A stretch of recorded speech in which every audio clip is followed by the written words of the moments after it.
if you've got a outdoor fountain like this and it's getting a bit dirty and you're wondering how to clean it, let me show you how I clean it in just a matter of maybe a minute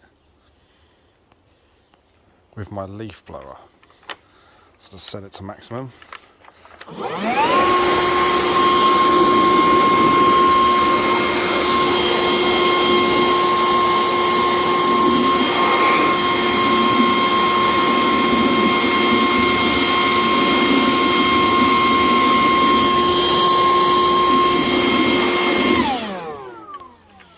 It makes a little bit of a mess, but it's only water at the end of the day, and it means you can easily clean it once all the water's gone and put fresh water in it.